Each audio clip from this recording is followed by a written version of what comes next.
ശ്രീ മഹാഗണപതി നമ. ജ്യോതിഷ സംഗീയാത്ര PVJ ചാനലിലേക്ക് എല്ലാവർക്കും സ്വാഗതം. ഞാൻ ജയൻ തളിപ്പുറം.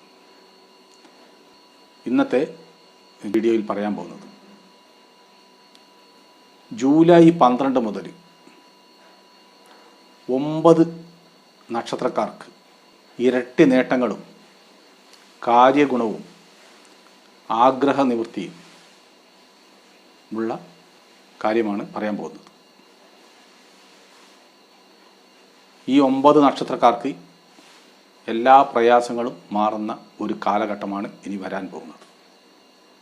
ജൂലൈ 12 2024 ജൂലൈ 12 ചൊവ്വ ഇടവം രാശിയിൽ വ്യാഴത്തോടുകൂടി യോഗം ചെയ്ത് സഞ്ചരിക്കുമ്പോൾ ഭാഗ്യയോഗങ്ങളും മറ്റു പെട്ടെന്നുള്ള സാമ്പത്തിക നേട്ടവും പ്രതീക്ഷിക്കാവുന്നതാണ്. ഇരട്ടി മധുരം, അതായത് ഇരട്ടി നേട്ടങ്ങൾ കിട്ടുന്ന അനുഭവങ്ങളും ഉണ്ടാകും. ജീവിതത്തിൽ പല പ്രയാസങ്ങളും ബുദ്ധിമുട്ടുകളും രോഗങ്ങളും ശത്രുതകളും മറ്റെല്ലാ കാര്യതടസ്സങ്ങളും ഉള്ളവർക്ക് ചൊവ്വയുടെ ഈ രാശിമാറ്റം ഇടവം രാശിയിൽ ശുക്രൻ്റെ ക്ഷേത്രത്തിൽ സഞ്ചരിക്കുമ്പോൾ, അതും വ്യാഴത്തോടുകൂടി യോഗം ചെയ്ത് സഞ്ചരിക്കുമ്പോൾ ഗുരുമംഗള യോഗം അനുഭവിക്കും. ചൊവ്വയുടെ രാശിമാറ്റം എല്ലാം മാറിത്തെളിഞ്ഞു വരികയും മാനസിക ധൈര്യവും മനസ്സന്തോഷവും കൈവരിക്കുന്ന കാലമാണ് വരാൻ പോകുന്നത്. 2024 ജൂലൈ 12 മുതൽ ഓഗസ്റ്റ് 26 വരെയാണ് ചൊവ്വ ഈ ഇടവം രാശിയിൽ സഞ്ചരിക്കുന്നത്. അതും വ്യാഴയോഗത്തോടുകൂടി നിൽക്കുമ്പോൾ ഇരട്ടി നേട്ടങ്ങൾ ഉണ്ടാക്കും. ഗുരുമംഗളയോഗം അനുഭവിക്കും. ഗുരുവായ വ്യാഴവും മംഗളകാരകനായ ചൊവ്വയും യോഗം ചെയ്യുമ്പോൾ ജാതകത്തിലായാലും ഗുരുമംഗളയോഗം ഉണ്ടാക്കുന്നതാണ്. ഗോചരഫലത്തിലും ഈ അനുഭവങ്ങൾ ഉണ്ടാക്കും. ജാതകവും ഗോചരഫലവും ജാതകത്തിൽ ഏറ്റവും നല്ല ഗുണഫലവും നല്ല ദശ അപഹാര കാലഘട്ടമാണെങ്കിലും നല്ല യോഗഫലം തരുന്ന ശുഭരാശിയും ചൊവ്വയ്ക്കുണ്ടെങ്കിൽ ഈ ഗോചരഫലത്തിൻ്റെ ഗുണഫലവും അനുഭവിക്കും, പൂർണ്ണമായും അനുഭവിക്കും. വിവാഹ ദാമ്പത്യ ബന്ധവുമായി തർക്കങ്ങളും തടസ്സങ്ങളും കുടുംബസുഖമില്ലായ്മയും വിവാഹം കഴിക്കാനുള്ള തടസ്സവും വന്നിട്ടുള്ള ഈ നക്ഷത്രക്കാർക്ക് ഈ പറയുന്ന എല്ലാ കാര്യങ്ങൾക്കും ശുഭസ്ഥിതി ഉണ്ടാകും, കാര്യഗുണമുണ്ടാകും. ഈ കാലഘട്ടത്തിൽ നല്ലവണ്ണം പ്രയത്നിച്ചാൽ ഏറെ നേട്ടങ്ങൾ കൊയ്യാവുന്നതാണ്. പെട്ടെന്നുള്ള ധനനേട്ടങ്ങളും ഭൂമിലാഭം, കുടുംബസ്വത്തോ പിതൃസ്വത്തോ മാതൃസ്വത്തോ കൈവശം വന്നു ചേരാൻ സാധ്യതയുണ്ട്. ഭൂമി ഇടപാടോ വീട് മറ്റ് സ്ഥാപനങ്ങൾ ഇടപാട് ചെയ്യുവാൻ സാധിക്കുന്നതാണ്. ഇതിൽ നിന്ന് മെച്ചപ്പെട്ട ധനലാഭം ഉണ്ടാകും. കൂട്ടായ ബിസിനസ് ചെയ്യുന്നവർക്കെല്ലാം ഈ സമയം പ്രയോജനപ്പെടുത്താവുന്നതാണ്. ഈ സമയം ഏറ്റവും നല്ല ഗുണകരമായി ഭവിക്കും. സ്വന്തമായ ബിസിനസ് മറ്റ് തൊഴിൽ തേടുന്നവർക്കും ഈ സമയം പ്രയോജനപ്പെടുത്താവുന്നതാണ്. പങ്കാളിയിൽ നിന്നുള്ള നേട്ടങ്ങൾ മറ്റ് ഭൂസ്വത്തോ ഭാഗിക്കേണ്ടവർക്ക് അതിനുള്ള അവസരവും കൂടിയാണ് വന്നിരിക്കുന്നത്. ഏതൊക്കെ നക്ഷത്രക്കാർക്കാണ് എന്ന് പറയാം. ചാനൽ സബ്സ്ക്രൈബ് ചെയ്യാത്തവർ സബ്സ്ക്രൈബ് ചെയ്ത് ഷെയർ ചെയ്യാനും ലൈക്ക് ചെയ്യാനും നിങ്ങളുടെ കമൻസ് രേഖപ്പെടുത്തുക. തുടർന്നുള്ള വീഡിയോ നിങ്ങൾക്ക് കാണാവുന്നതാണ്. ആദ്യമായി പറയാൻ പോകുന്നത് ഈ 9 നക്ഷത്രക്കാരിൽ പെട്ടുന്ന ആദ്യത്തെ രാശിക്കൂറുകാരുടെ കാര്യം പറയാം. കർക്കിടക കൂറുകാർക്കാണ്. പുണർദം കാല്, പുണർദത്തിൻ്റെ അവസാന പാദം പൂയ്യം നക്ഷത്രം, ആയില്യം നക്ഷത്രം. അവർക്ക് 11ാം കൂറിലാണ് ഇനി ചൊവ്വ വ്യാഴത്തോടുകൂടി സഞ്ചരിക്കുന്നത്. 5ാം കൂറിൻ്റെ അധിപനും 10ാം കൂറിൻ്റെ അധിപനുമായിട്ടുള്ള ചൊവ്വ 11ാം കൂറിൽ നിൽക്കുമ്പോൾ നല്ല ഈശ്വരാധീനമുണ്ടാകും. അതായത് യോഗകാരകനും കർമാധിപനുമായിട്ടുള്ള ചൊവ്വ 11ൽ നിൽക്കുന്നത്. ആഗ്രഹിച്ച കർമ്മ കാര്യങ്ങൾക്കെല്ലാം നേട്ടമുണ്ടാകും. മക്കളുടെ കാര്യങ്ങൾക്കും ഗുണഫലം നൽകും. അവരിൽ നിന്നുള്ള സന്തോഷമായിട്ടുള്ള അനുഭവങ്ങൾ ഉണ്ടാകും. അവർക്ക് വിചാരിച്ച കാര്യങ്ങൾക്കെല്ലാം നേട്ടമുണ്ടാകും. ഈശ്വരാധീനമുണ്ടാവും. പൂർവ്വ പുണ്യ ഗുണവും ഗുരുക്കന്മാരിലുള്ള പ്രീതി, അവരിൽ നിന്നുള്ള പിതൃസ്വത്തോ മാതൃസ്വത്തോ ഇതൊക്കെ വന്നു ചേരും.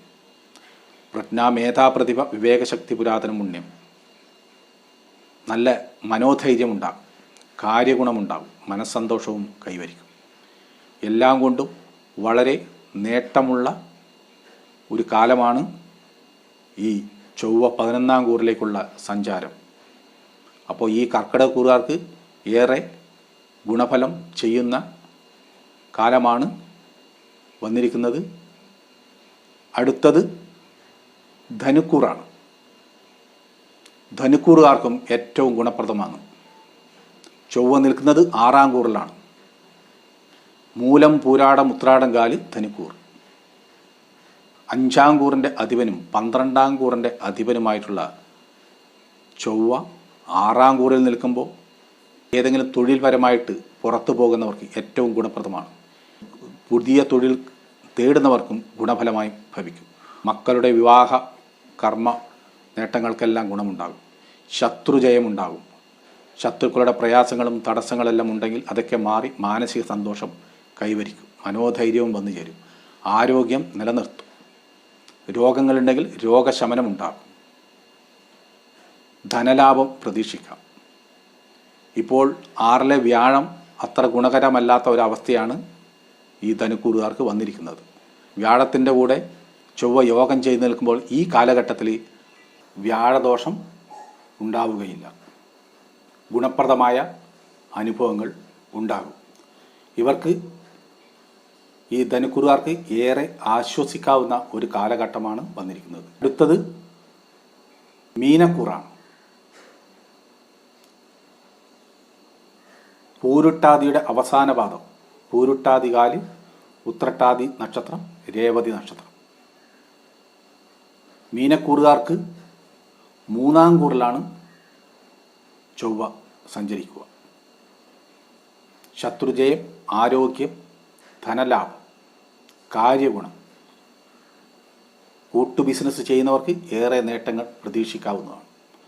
3-ാം കൂറിൽ നിൽക്കുന്ന വ്യാഴത്തിൻ്റെ കൂടെ യോഗം ചെയ്ത് നിൽക്കുമ്പോൾ 2-ാം കൂറിൻ്റെ അധിപനും ഭാഗ്യാധിപനുമായിട്ടുള്ള ചൊവ്വ 3-ാം കൂറിൽ നിൽക്കുമ്പോൾ പിതൃസ്വത്ത്, മറ്റ് ഗുരുക്കന്മാരിൽ നിന്നുള്ള നേട്ടങ്ങൾ ഇതൊക്കെ പ്രതീക്ഷിക്കാം. അവരിൽ നിന്നുള്ള സഹായങ്ങൾ പ്രതീക്ഷിക്കാം. രോഗദുരിതം, പിതാവിനോ മറ്റുള്ളവർക്കോ രോഗങ്ങളുണ്ടെങ്കിൽ രോഗശമനമുണ്ടാകും. ഇവരുടെ ഈ അനുകൂല സ്ഥിതി പിതാവിനും ഗുണം ചെയ്യുന്നതാണ്.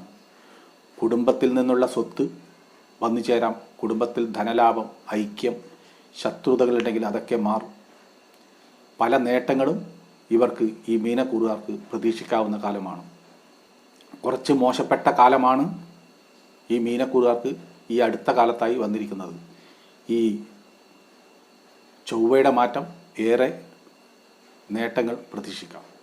ഇനി പുതിയ ബിസിനസ് ചെയ്യുന്നവർക്കോ കൂട്ടു ബിസിനസ് ചെയ്യുന്നവർക്കോ ഇനി പുറത്ത് ജോലി ചെയ്യാൻ ഉദ്ദേശിക്കുന്നവർക്കെല്ലാം കാര്യഗുണമുണ്ടാകും. അപ്പോൾ വളരെ പ്രയോജനപ്പെടുത്താവുന്ന ഒരു കാലമാണ് മീനക്കൂറുകാർക്കും വന്നിരിക്കുന്നത്. അപ്പോൾ എല്ലാം കൊണ്ടും ഈ 9 നക്ഷത്രക്കാർക്ക്, അതായത് കർക്കിടകക്കൂറ്, ധനുക്കൂറ്, മീനക്കൂറ്, ഈ 3 കൂറിലെ 9 നക്ഷത്രക്കാർക്കും ഏറെ പ്രതീക്ഷിക്കാവുന്ന ഗുണഫലം നൽകുന്ന ഒരു കാലമാണ് ഈ ചൊവ്വയുടെ രാശിമാറ്റം കൊണ്ട് അനുഭവ യോഗ്യമായി തീരുന്നത്. ചാനൽ സബ്സ്ക്രൈബ് ചെയ്യാത്തവർ സബ്സ്ക്രൈബ് ചെയ്ത് ഷെയർ ചെയ്യാനും ലൈക്ക് ചെയ്യാനും നിങ്ങളുടെ കമൻസും രേഖപ്പെടുത്തുക. തുടർന്നുള്ള വീഡിയോ കാണാവുന്നതാണ്. എല്ലാവർക്കും നല്ലത് വരട്ടെ. നന്ദി.